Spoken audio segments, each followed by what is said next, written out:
जय साकार हो उठे।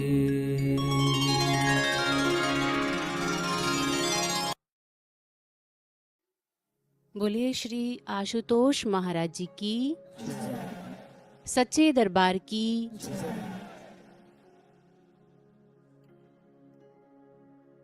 आदरणीय गुरुप्रिय साधकों,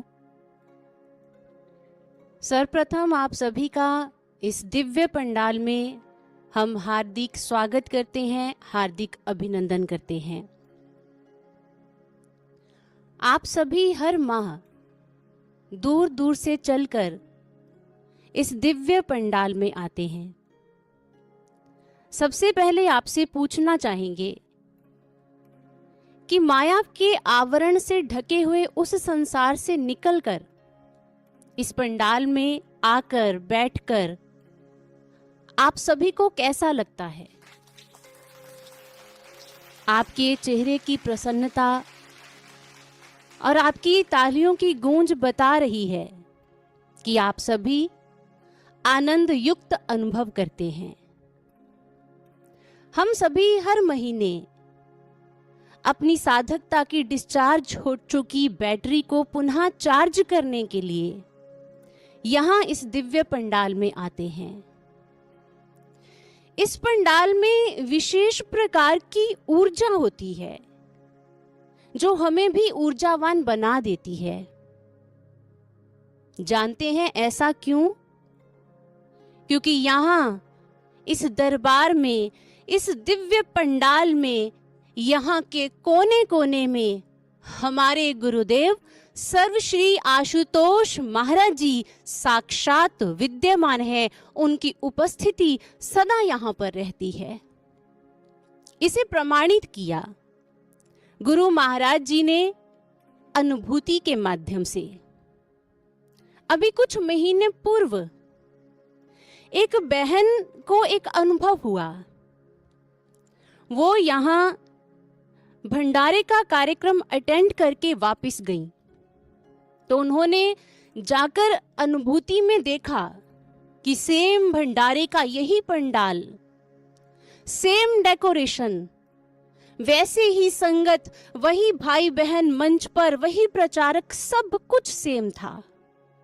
लेकिन अगर उसमें कुछ अलग था और वो सबसे महत्वपूर्ण था, जानते हैं क्या?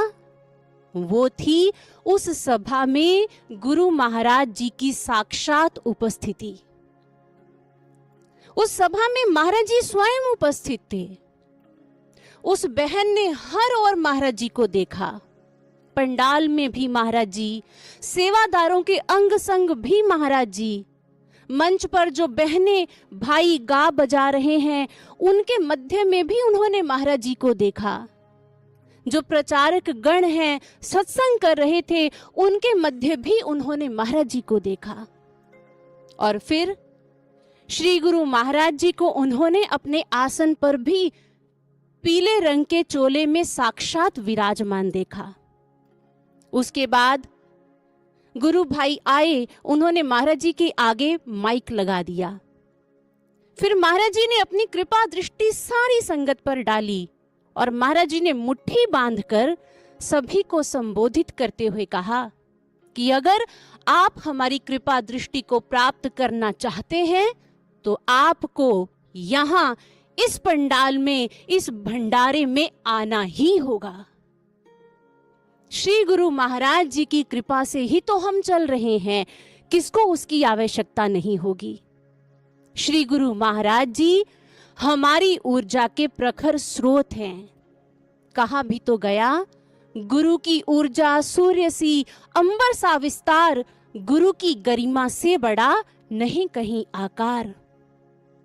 उनकी वो ऊर्जा तरंगे हमें भी ऊर्जावान बना देती हैं, हमें भी ऊर्जित कर देती हैं।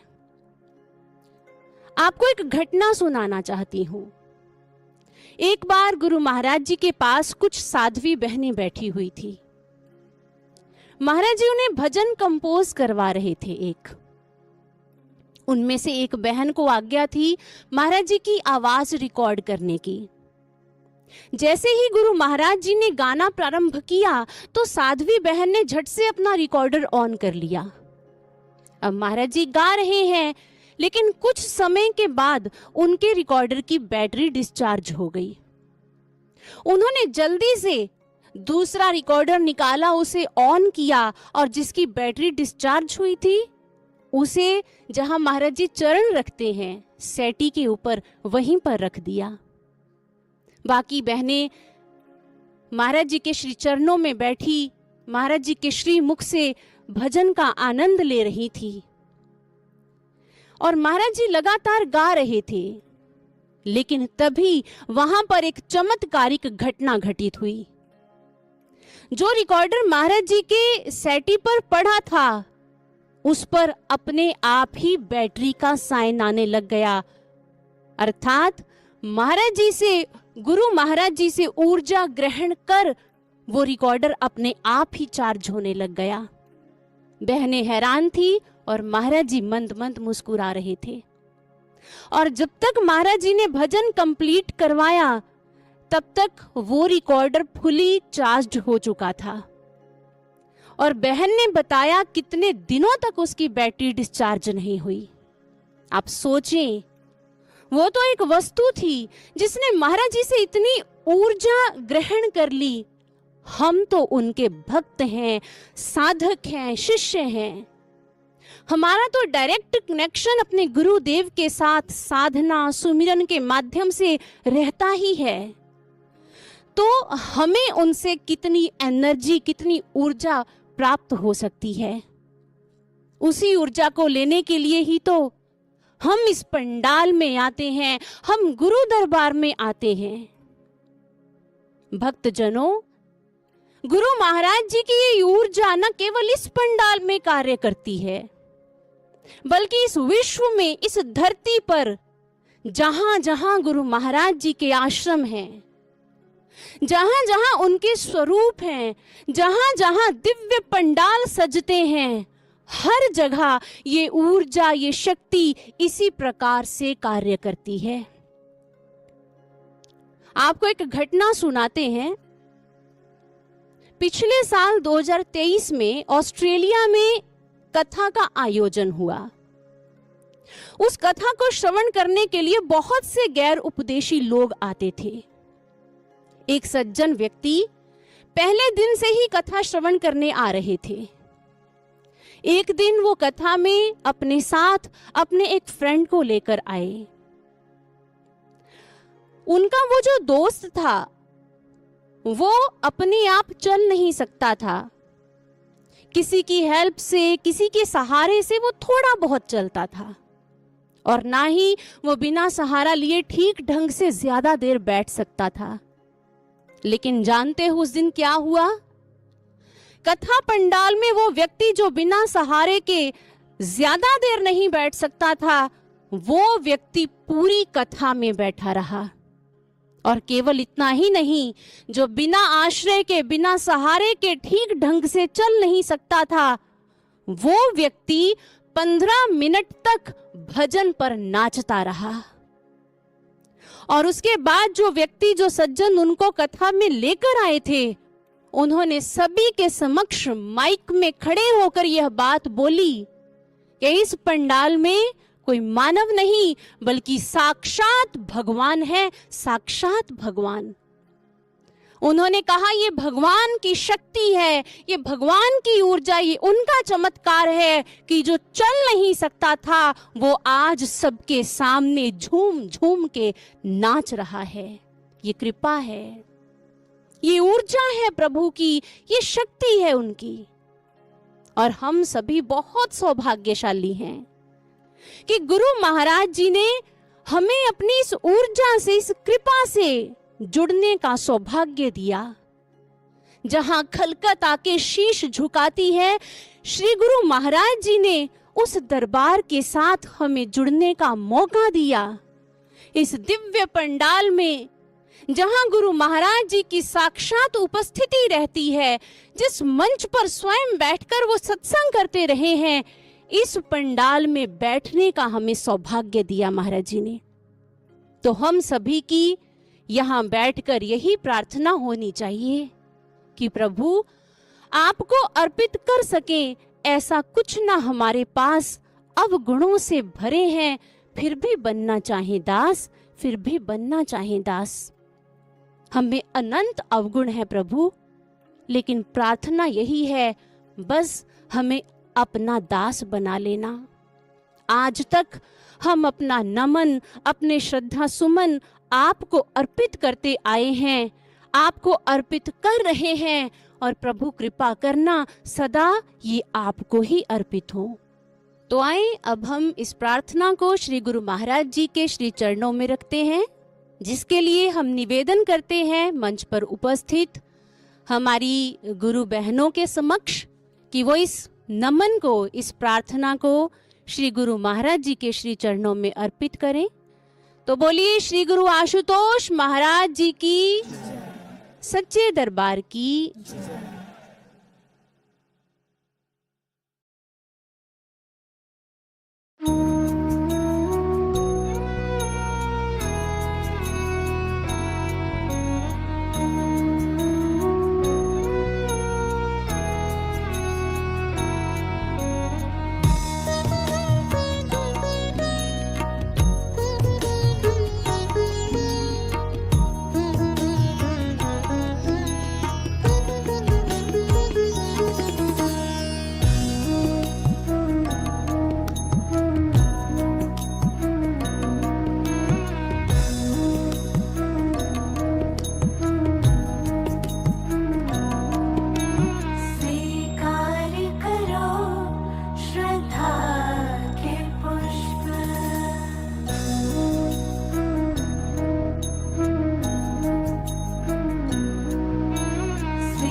बोलिए श्री आशुतोष महाराज जी की, सच्चे दरबार की, श्री सद्गुरु महाराज जी की।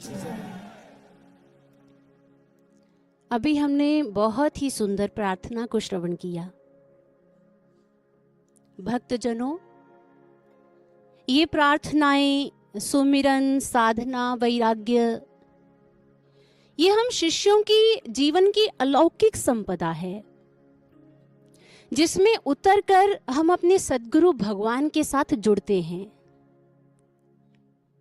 उनको याद करते हैं अपने हृदय से। हमारे जीवन में यादों का बहुत महत्व है। कुछ कटु यादें होती हैं तो कुछ मधुर मीठी यादें होती हैं। कटु यादें ऐसी जिसे हम चाहकर भी याद नहीं करना चाहते, भूल जाना चाहते हैं, और मीठी यादें जो हमें आनंद देती है, हमारे विचलित मन को शांत कर देती हैं, जो जीने का सहारा बन जाती हैं, डूबती कश्ती के लिए किनारा बन जाती हैं, जो नीरसता में रस का संचार करती हैं, गिरे हुए को खड़ा कर देती हैं, नकारात्मकता में सकारात्मकता का सृजन करने की क्षमता रखती हैं। किसकी यादें हो सकती हैं ऐसी? इतना प्रभाव किसकी यादों में होगा? शिष्य के लिए ऐसी यादें केवल उसके सद्गुरु की हुआ करती हैं। श्री गुरु आशुतोष महाराज जी भी कहते हैं, जब कभी तुम्हारा मन विचलित हो जाए, जिंदगी हर ओर से नकारात्मकता से भर उठे, तो अपने चिंतन को सद्गुरु के साथ जोड़ देना। गुरु के साथ बिताए हुए लम्हों को याद करना, उन पलों को याद करना, फिर देखना कैसे तुम सकारात्मक, अलौकिक, दिव्य ऊर्जा से भर उठोगे।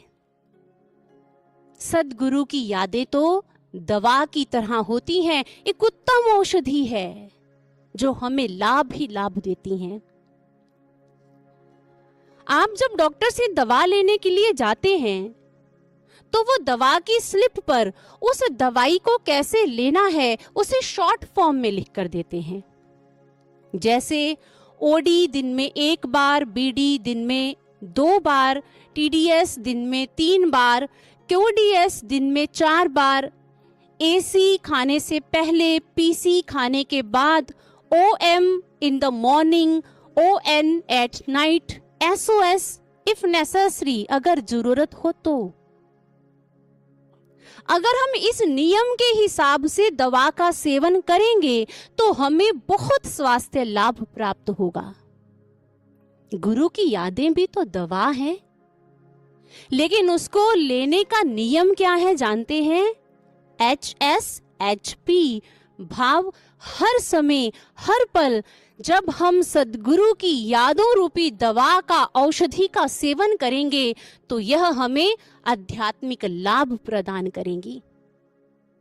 इसीलिए तो एक सच्चा शिष्य, सच्चा साधक हर समय अपनी चिंतन की धारा को गुरु की ओर मोड़कर रखता है। अपने स्मृति पटल से वो सद्गुरु को कभी ओझल होने ही नहीं देता। उसके केवल यही भाव होते हैं, तेरी यादों में गुरुवर मैं अक्सर खोया रहता हूँ, पाकर अनंत कृपाओं को मैं महिमा तेरी कहता हूँ।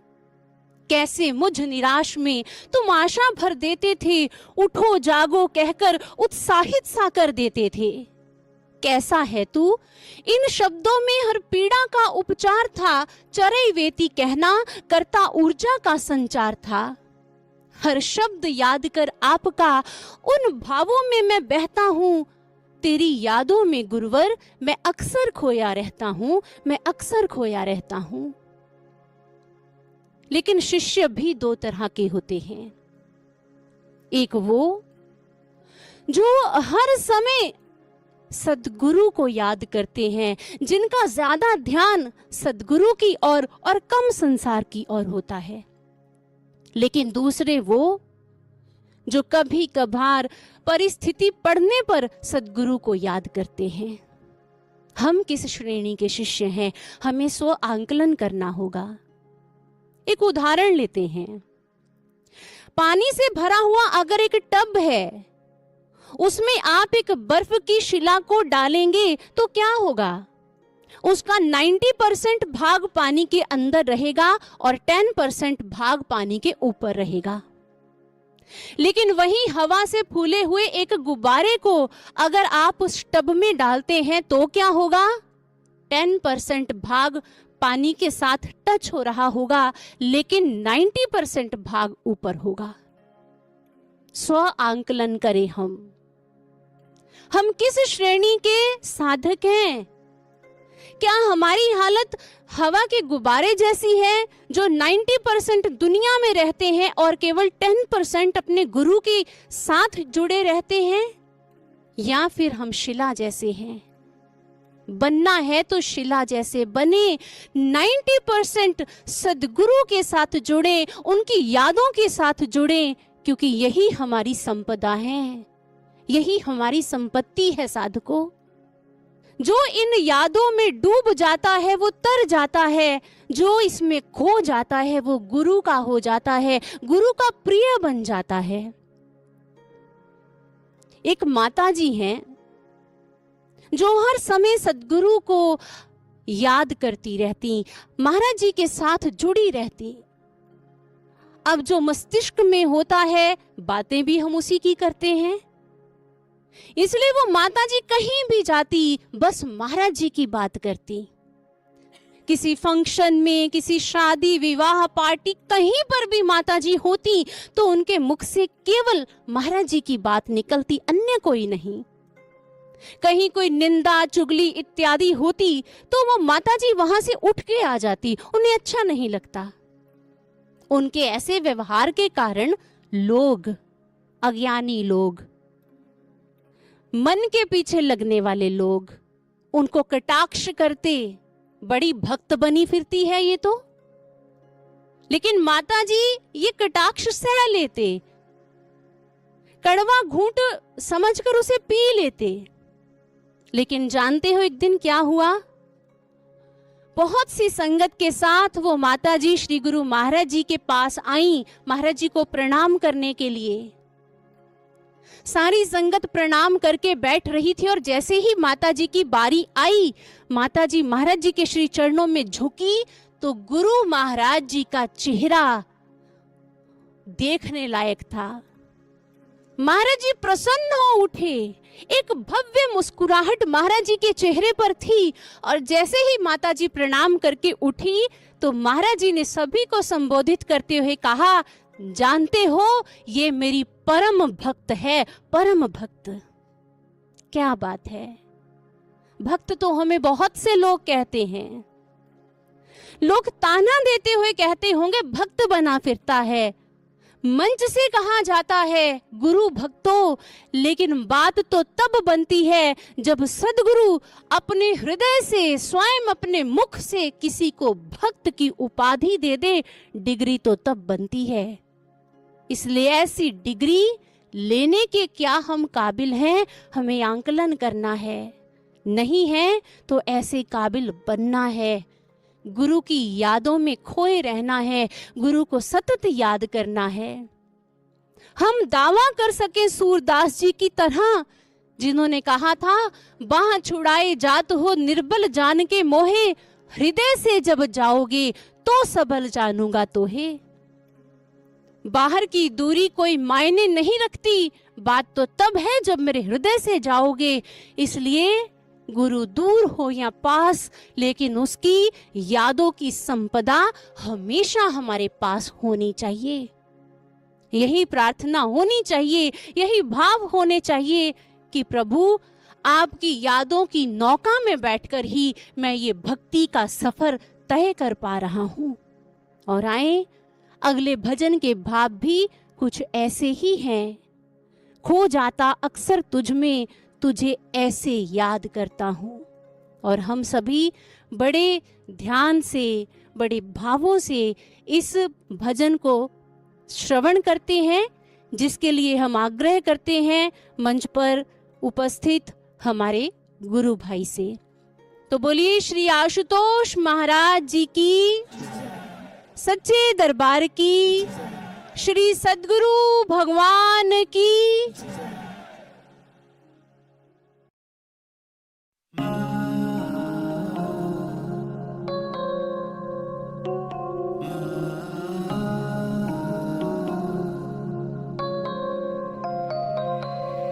तू करता याद मुझे हर पल, पर भूला नहीं मैं भी तुझको। तू करता याद मुझे हर पल, पर भूला नहीं मैं भी तुझको। आँखों से दूर तू दिल के पास है, राह दिखाता तू मुझको। नैनों के दरिया में डाल कर नाव सफर करता हूँ।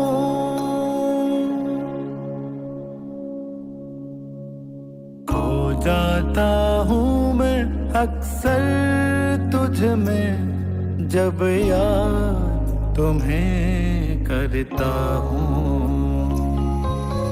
खो जाता हूँ मैं अक्सर तुझ में, जब याद तुम्हें करता हूँ। खो जाता हूँ मैं अक्सर तुझ में, जब याद तुम्हें करता हूँ।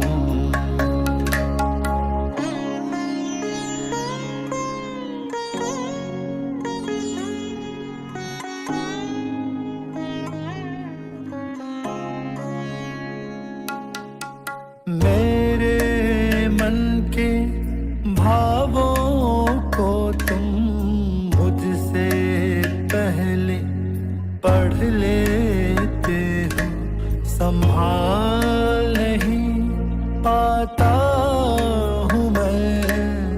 तुम इतना प्यार मुझे देते हो। ऋणी है सतगुरु जी तेरा, हर सांस जो भरता हूँ।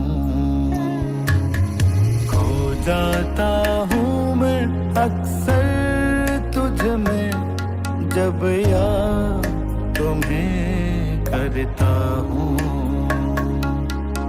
खो जाता हूँ मैं अक्सर तुझ में, जब याद तुम्हें करता हूँ।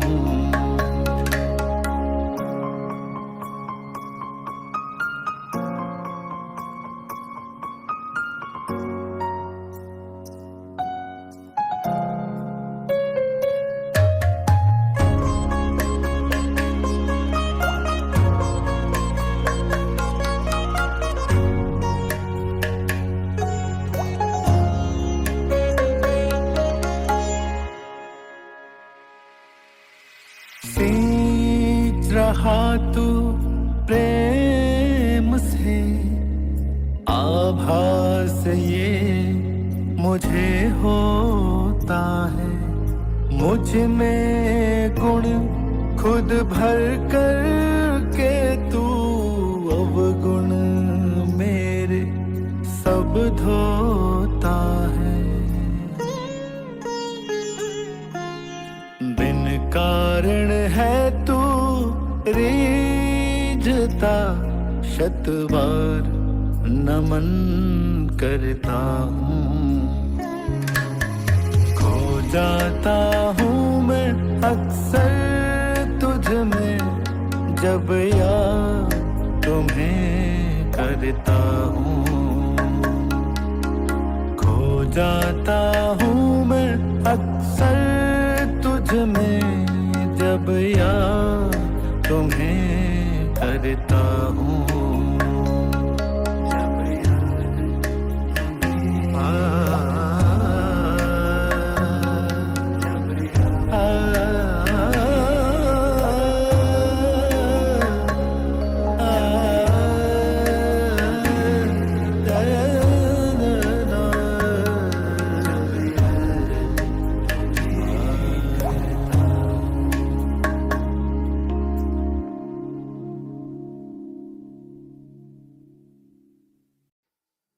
बोलिए श्री सद्गुरु महाराज जी की, सच्चे दरबार की, श्री गुरु आशुतोष महाराज जी की। अभी हमने बहुत ही सुंदर भजन को श्रवण किया। गुरुप्रिय साधकों, इस संसार में बहुत कुछ सुंदर है, बहुत कुछ आकर्षक है, लेकिन जानते हैं सबसे ज्यादा सुंदर, सबसे ज्यादा आकर्षक इस संसार में क्या है? एक बार गुरु महाराज जी के पास कुछ बहनें बैठी हुई थी, तो गुरु महाराज जी ने उनको एक भजन सुनाया। नदियां भी सुंदर, समंदर भी सुंदर, धरती के ऊपर का अंबर भी सुंदर, चंदा भी सुंदर, सितारे भी सुंदर, सबसे है सुंदर माँ हमारी जगदम्बे माँ। अब जैसे ही बहनों ने यह भजन श्रवण किया, कहने लगी सही है महाराज जी, इस संसार में सबसे सुंदर माँ है, लेकिन महाराज जी हमारे लिए तो त्वमेव माता च पिता त्वमेव बंधुश्च सखा त्वमेव, आप ही हमारे पिता, बंधु, सखा और आप ही हमारी माँ हैं। तो फिर महाराज जी ये भजन तो ऐसे हुआ ना, नदियां भी सुंदर, समंदर भी सुंदर, धरती के ऊपर का अंबर भी सुंदर, चंदा भी सुंदर, सितारे भी सुंदर, सबसे है सुंदर माँ हमारी आशु माँ। जी हाँ भक्तों, इस संसार में अगर कोई सबसे सुंदर है, सबसे आकर्षक है, तो वो है हमारे गुरुदेव सर्वश्री आशुतोष महाराज जी। महाराज जी की सुंदरता के आगे प्रकृति की सुंदरता भी फीकी है। गुरु महाराज जी का आकर्षण इस संसार में सबसे अधिक है, जो भक्तों को अपनी ओर आकर्षित सहज ही कर लेता है। एक बार एक माताजी ट्रेन में सफर कर रही थी, यात्रा लंबी थी। उनके बिल्कुल सामने वाली सीट पर एक युवा लड़का बैठा हुआ था। माताजी ने सोचा कि समय बर्बाद क्यों करना, क्यों ना कुछ ज्ञान चर्चा हो जाए, कुछ आध्यात्मिक चर्चा हो जाए। तो माताजी ने उस लड़के को सत्संग सुनाना प्रारंभ कर दिया। अब सत्संग सुनाते सुनाते हम लोग बीच में, आपका भी एक्सपीरियंस होगा, महाराज जी का नाम ना लें तो मन को संतुष्टि सी नहीं मिलती। अब माताजी सत्संग सुना रही थी तो बीच बीच में महाराज जी की महिमा बता रही थी कि हमारे गुरु आशुतोष महाराज जी हैं, गुरु महाराज जी ब्रह्म ज्ञान प्रदाता हैं, श्री गुरु आशुतोष महाराज जी ब्रह्म ज्ञान के माध्यम से ब्रह्म का दर्शन, ईश्वर का दर्शन घट में करवाते हैं। गुरु महाराज जी का लक्ष्य है विश्व को शांत करना। अब उस लड़के ने जैसे ही माता जी के मुख से बार बार श्री आशुतोष ये नाम सुना, तो उसे विशेष आकर्षण महसूस हुआ। उसने माता जी से कहा, आप जिनका नाम बार बार ले रही हैं, क्या मैं इनको देख सकता हूं? क्या आपके पास इनकी फोटो इत्यादि है? ये थोड़ी पुरानी बात है, उस समय माँ के पास मोबाइल नहीं था। माँ ने अपना हैंडबैग खोला तो उसमें आपने देखे होंगे पहले पॉकेट कैलेंडर हुआ करते थे, जिसकी एक ओर महाराज जी का, गुरु महाराज जी का स्वरूप और दूसरी ओर कैलेंडर था। माता जी के पास वो 10 पॉकेट कैलेंडर थे। माता जी ने निकाले और सोचा कि पहली बार इसे गुरु महाराज जी के दर्शन करवाने हैं, तो इसे कोई सुंदर सा स्वरूप दिखाती हूँ। अब माता जी ने एक स्वरूप देखा, फिर दूसरा देखा, हर स्वरूप एक से बढ़कर एक था। हर स्वरूप में महाराज जी और ज्यादा सुंदर लग रहे थे। माता जी इस मंजस में पड़ गई तो उन्होंने क्या किया, 10 के 10 स्वरूप उस लड़के को देते हुए कहा कि लो, तुम दर्शन भी कर लो और जो स्वरूप तुम रखना चाहो वो रख भी सकते हो। अब जैसे ही उस युवा लड़के ने गुरु महाराज जी के स्वरूप को अपने हाथ में लिया तो जो फ्रंट पे पहला ही स्वरूप था उसे देखा तो बस देखता ही रह गया। इतनी सुंदरता, इतना आकर्षण था महाराज जी के उस स्वरूप में कि उसकी टकटकी लग गई। आंखों से अश्रुओं की धारा प्रवाहित हो उठी और उसमें सारी मलिनताएं धुल गई। उसे ऐसा लगा जैसे मेरा इनके साथ कोई पुराना संबंध है, जन्मों जन्मों का नाता है कोई। और उस समय उस लड़के के भाव कुछ ऐसे रहे, पहली बार जो देखा तुझको, जागे कुछ एहसास मेरे, जैसे रिश्ता है जन्मों का, मन से हूं सदा पास तेरे। इन नयनों से तड़प मेरी, यूं बनके आंसू छलक उठी, अंदर से आवाज ये आई, है मेरा भगवान तू ही, है मेरा भगवान तू ही। और उसने बड़ा विनम्र निवेदन किया माता जी के समक्ष कि अगर आपकी आज्ञा हो, क्या मैं ये 10 के 10 स्वरूप अपने पास रख सकता हूँ? माता जी मुस्कुराने लग गई और कहने लगी, हाँ अवश्य तुम रख सकते हो। ऐसी एक नहीं अनेकों घटनाएं हैं, आपकी भी होंगी, हमारी भी हैं। लेकिन क्यों गुरु में इतना आकर्षण होता है, क्यों वो इतना आकर्षित करते हैं सभी को? एक बार श्री गुरु महाराज जी ने ये बात बोली कि ये सद्गुरु का आकर्षण ही होता है जो शिष्य को असत्य से सत्य की ओर लेकर जाता है। स्वामी रामकृष्ण परमहंस जी भी तो कहते हैं कि एक शिष्य को बनाने के लिए, उसे लक्ष्य तक पहुंचाने के लिए सद्गुरु अपना सर्वस्व झोंक देते हैं। शिष्य को आध्यात्मिक पथ पर चलाए रखने के लिए सद्गुरु चुंबक सा बन जाते हैं। वो अपने रूप में इतना सौंदर्य, वाणी में इतना माधुर्य, नाम में इतना रस और आचरण में इतनी स्थिरता भर लेते हैं कि शिष्य उनकी ओर आकर्षित हुए बिना रह ही नहीं सकता। और शिष्य को अपनी ओर आकर्षित करके, अपना बना के वो उसके सारे अवगुणों को, उसकी सारी मलिनताओं को समाप्त कर देते हैं। श्री भरत राज जी, त्रेता युग की बात है, जब वो चित्रकूट में प्रभु श्री राम जी को मिलने के लिए जा रहे थे तो मार्ग में उनकी भेंट सखा निषाद राज जी से होती है। श्री भरत लाल जी ने निषाद राज जी का हाल चाल पूछा, उनका कुशल क्षेम पूछा, कैसे हैं आप? तो निषाद राज जी मंद मंद मुस्कुरा उठे, कहने लगे, भरत राज जी, आज का हालचाल बताने से पहले मैं अपना इतिहास आपको सुनाना चाहता हूं। हम इतिहास में कैसे थे? अगर आप हमारा इतिहास पढ़कर देखें तो हमारे लिए कुछ शब्दों का प्रयोग किया गया। कौन से?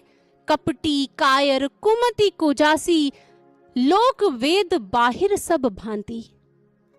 हमारे लिए कपटी, कुजाति इत्यादि शब्दों का प्रयोग किया गया। लेकिन आए अब आपको आज का हालचाल बताते हैं। राम कीन्ह आपन जब हीते, भयो भुवन भूषण तब हीते।